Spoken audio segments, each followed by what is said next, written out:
இன்னைக்கு நம்ம திமிரு பிடிச்சவன் அப்சல்யூட் பேட்மேன் காமிக் சீரிஸோட இஷ்யூ 7ல இருக்கோம். ப்ரீவியஸ் இஷ்யூ பார்க்காதீங்க, ப்ளீஸ் போய் செக் பண்ணிட்டு வந்துருங்க. நம்ம சேனல்ல ஆல்ரெடி அப்லோட் பண்ணிட்டோம். அப்படி நம்ம சேனலுக்கு சப்ஸ்கிரைப் தட்டி விட்டுருங்க. வீடியோவை கேக் ஆஃப் பண்ணிடலாம். ப்ரூஸ் வெயின் அவரோட சின்ன வயசுல இருந்து இன்ஜினியரிங்ல அதிகப்படியான ஆர்வத்தை ப்ரூஸ் வெயின் அவரோட சின்ன வயசுல இருந்தே காட்டிட்டு வந்திருக்காரு. ஒரு நாள் தாமஸ் வெயின் ப்ரூஸ் வெயின் சின்ன பையனா இருக்கும்போது அவர்கிட்ட எனக்கு ஒரு ப்ராஜெக்ட் கிடைச்சிருக்கு, அந்த ப்ராஜெக்டால நமக்கு பெரிய லாபம் வரப்போகுது, அதுக்கு நான் அதே மாதிரி ஒரு ஆர்டிபிஷியலா ஒரு பாலம் ஒன்று செஞ்சு கொடுக்கணும் அப்படின்னு தாமஸ் வெயின் ப்ரூஸ் கிட்ட விளையாட்டா சொல்லிட்டு இருக்காரு. அதுக்கப்புறமா நம்ம ப்ரூஸ் இருந்துட்டு அவரோட அப்பா தாமஸ் வெயின் சொன்ன மாதிரியே இவர் ஒரு ஆர்டிபிஷியலா ஒரு பாலத்தை உருவாக்க ஆரம்பிக்கிறாரு. எக்ஸாக்டா ஒரு உண்மையான பாலம் எப்படி இருக்குமோ அதே மாதிரி ப்ரூஸ் வெயின் தன்னோட கைப்பட செஞ்சு அவரோட அப்பா தாமஸ் வெயின் கிட்ட காட்டுறாரு. அப்பா நீங்க சொன்ன மாதிரி எக்ஸாக்டா ஒரு பாலத்தை நான் உருவாக்கிட்டேன். வவ்வால்கள் எப்படி தலையில மரத்துல தொங்கிட்டு இருக்கோ அந்த ஒரு ஃபார்முலா வச்சு தான் நான் அந்த பாலத்தை உருவாக்கி இருக்கேன். இதே மாதிரி இருக்கிற ஒரு சாதாரண பாலத்து மேல நீங்க எவ்வளவு வெயிட் கொண்டு போலாமோ அதை விட 2 மடங்கு அதிகமா அந்த பாலத்துல வெயிட்ட கொண்டு போக முடியும். அந்த அளவுக்கு நான் அந்த பாலத்தை எடைய தாங்குற அளவுக்கு உருவாக்கி இருக்கேன் அப்படின்னு ப்ரூஸ் அவர் உருவாக்கின அந்த ஆர்டிபிஷியலான பாலத்தை தாமஸ் கிட்ட காட்டிட்டு அதை பத்தி அவர்கிட்ட சொல்லிட்டு இருக்காரு. அதுக்கு தாமஸ் ப்ரூஸை பார்த்து வாவ் ப்ரூஸ், உனக்குள்ள இவ்வளவு திறமைகள் இருக்கா, உனக்குள்ள இவ்வளவு திறமைகள் ஒளிஞ்சிருக்குன்னு நான் உன்கிட்ட கொஞ்சம் கூட எதிர்பார்க்கல, உன்னை நினைச்சா எனக்கு ரொம்ப பெருமையா இருக்கு ப்ரூஸ், உனக்கு ஒரு பிரைட் ஃபியூச்சர் இருக்கு, குட் லக் அப்படின்னு தாமஸ் ப்ரூஸ் வெயின் சின்ன பையனா இருக்கும்போது அவரை பாராட்டுறதுக்காக சொன்ன அந்த குட் லக்ன்ற வார்த்தையை ப்ரூஸ் அவன் முன்னாடி இருந்தவனை பார்த்து அவன் கிட்ட சொல்லிட்டு அவர் கையில வச்சு இந்த கன்னை வச்சு அவனை ஷூட் பண்ண போறாரு. அப்போ அந்த இடத்துக்கு அந்த தீவிரவாத கும்பலை சேர்ந்து அவனோட நிறைய ஆளுங்க கையில கன்னை வச்சுட்டு பேட்மேனை பார்த்து உன்னோட கையில இருக்க கன்னை கீழே போடு இல்லைன்னா உன்னை சுட்டு தள்ளிடுவேன் அப்படின்னு அந்த இடத்துக்கு வந்து அந்த தீவிரவாத கும்பலை சேர்ந்த எக்கச்சக்கமான பேரு பேட்மேனை பார்த்து கத்திட்டு அவரை நோக்கி ஓடி வந்துட்டு இருக்கானுங்க. இந்த பக்கம் நம்ம பேட்மேன் எக்கச்சக்கமான பேர் கையில கன்னோட வரதை பார்த்துட்டு பேட்மேன் அப்படியே அங்க இருந்து எஸ்கேப் ஆயிடுறாரு. அதுக்கப்புறம் ப்ரூஸ் வெயின் நான் ஒரு பேட்மேனா இருந்தோ தன்னால எதிரிகளை எதிர்த்து நிக்க முடியலையே அப்படின்ற ஒரு குற்ற உணர்ச்சி ப்ரூஸ் வெயினுக்குள்ள வர ஆரம்பிக்குது. இதனால ப்ரூஸ் வெயின் தன்னைத்தானே தண்டிச்சுக்கிட்டு அவரோட பேட்மேன் சுட்டு நெருப்புல போட்டு எரிக்க ஆரம்பிக்கிறாரு. அப்படியே அவர் அவரோட எதிரிகளை பயமுறுத்துறதுக்காக அவரோட பல்லுல மாட்டிருக்க சிலிக்கான் பல்லையும் கலட்டி அந்த நெருப்புல போட்டுறாரு. கடைசியா ப்ரூஸ் வெயின் அவரோட பாதுகாப்புக்காக அவர்கிட்ட இருந்த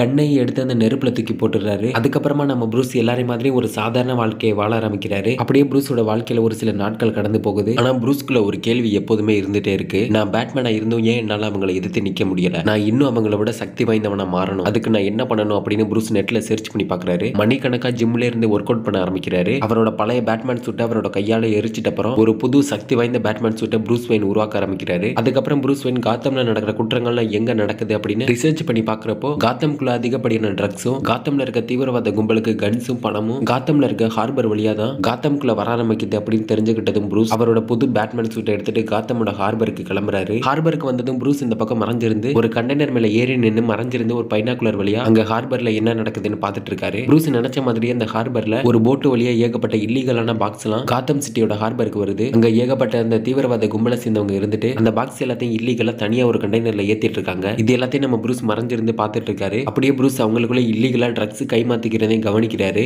காத்தமுக்குள்ள வந்து இல்லீகலான பாக்ஸ் எல்லாத்தையும் எடுத்துட்டு அங்க இருந்து கிளம்பின அந்த கண்டெய்னர் ஹார்பரோட என்ட்ரன்ஸ்ல அந்த கண்டெய்னர் எல்லாம் போலீஸால தடுத்து நிறுத்தப்பட்டு கண்டெய்னரை தடுத்து நிறுத்தின போலீஸ்க்கு லஞ்சம் கொடுத்து கண்டெய்னர் அங்க இருந்து கிளம்பினதையும் ப்ரூஸ் கவனிக்கிறாரு. போலீஸ்க்கு லஞ்சம் கொடுத்துட்ட அப்புறம் காத்தமுக்கு வந்து அந்த இல்லீகலான பாக்ஸ் எல்லாத்தையும் ஏத்திட்டு அந்த கண்டெய்னர் ஹார்பரை விட்டு வெளியே வந்து காத்தம் சிட்டியோட ஹைவே ரோட்ல ஏறுது. அப்போ நம்ம பேட்மேன் அவரோட பேட் கார்ல அந்த இடத்துல என்ட்ரி கொடுத்து அந்த கண்டெய்னரை சேஸ் பண்ண ஆரம்பிக்கிறாரு. பேட்மேனோட பேட் கார் அந்த கண்டெய்னரோட டயர் கிட்ட நெருங்கி போயிட்டு இருக்கு. அந்த கண்டெய்னருக்குள்ள இருக்க அந்த தீவிரவாத கும்பலை சேர்ந்த 2 பேர் பேசிட்டு அப்படியே அந்த கண்டெய்னரை ஓட்டிட்டு ஒரு டனலுக்குள்ள போயிட்டு இருக்காங்க. அந்த டனலுக்குள்ள கொஞ்சம் தூரம் போயிட்டு இருந்ததும் திடீர்னு அந்த கண்டெய்னர் முன்னாடி ரோட்ல நம்ம பேட்மேன் நின்னுட்டு இருக்காரு. திடீர்னு ரோட்ல போயிட்டு இருக்க வண்டி முன்னாடி ஒருத்தர் நின்னுட்டு இருந்ததை பார்த்ததும் அந்த வண்டியை ஓட்டிட்டு இருந்தவன் பேட்மேனை பார்த்ததும் பயத்துல சடன் பிரேக் போட்டுறான். இந்த பக்கம் அந்த வண்டி முன்னாடி நின்னுட்டு இருந்த நம்ம பேட்மேன் அவர் கையில வச்சிருந்த அந்த கிரிபிள் லான்ச்சரோட கன்னோட ட்ரிகர் அழுத்துறாரு. பேட்மேன் அவர் கையில வச்சிருந்த கன்னோட ட்ரிகர் அழுத்துனதும் இந்த பக்கம் அந்த கண்டெய்னர் பின்னாடி வந்துட்டு இருந்த அவரோட பேட் கார் அந்த கண்டெய்னரோட டயர்ல போய் சிக்கி அந்த கண்டெய்னர் அப்படியே பறந்து அந்த பாலத்தோட மேல் தளத்துல மோதி உருண்டு வந்து அந்த கண்டெய்னர் அப்படியே ரோட்ல விழுகுது. அந்த கண்டெய்னர் பின்னாடி வந்துட்டு இருந்த இன்னொரு கண்டெய்னரும் அந்த கீழே விழுந்த கண்டெய்னர் மேல மோதி கீழே விழுந்த கண்டெய்னர் ஓபன் ஆகி அந்த கண்டெய்னர்ல இருந்த பாக்ஸ் எல்லாம் கீழே கொட்டி அந்த பாக்ஸ் எல்லாம் கீழே விழுந்ததுல அந்த பாக்ஸ் ஓபன் ஆகி பாக்ஸுக்குள்ள இருந்த கன்ஸ் எல்லாம் கீழே ரோட்ல வந்து விழுந்துடுது. கீழே விழுந்த கண்டெய்னருக்குள்ள இருந்த அந்த தீவிரவாத கும்பலை சேர்ந்த அந்த ஆட்கள் வெளியே வந்து என்னாச்சு எப்படி கண்டெய்னர் கவுந்துச்சு அப்படின்னு அவங்களுக்குள்ளே பேசிட்டு இருக்காங்க. அப்போ அவங்களுக்கு முன்னாடி வந்த நம்ம பேட்மேன் அங்க இருக்க ஒவ்வொருத்தரையும் அடிச்சு நாக் டவுன் பண்ண ஆரம்பிக்கிறாரு. அங்க இருந்த தீவிரவாத கும்பலை சேர்ந்த ஆட்கள் எல்லாரையும் பேட்மேன் அடிச்சு நாக் டவுன் பண்ணதுக்கு அப்புறம் நான் தடுத்துட்டேன், இவங்க பண்ண குற்றத்தை நான் தடுத்து நிறுத்திட்டேன் அப்படின்னு பேட்மேன் ஒரு குற்றத்தை தடுத்த பெருமையில தனக்கு தானே சொல்லிட்டு இருக்காரு. இதோட இந்த அப்சல்யூட் பேட்மேன் காமிக் சீரிஸோட இஷ்யூ 7 முடியுது. அடுத்து என்ன நடக்க போகுது அப்படின்றத பத்தி தொடர்ந்து பார்ப்போம் அடுத்த இஷ்யூல. அப்படி நம்ம சேனலுக்கு சப்ஸ்கிரைப் தட்டி விட்டுருங்க. அடுத்த வீடியோல பார்க்கலாம்.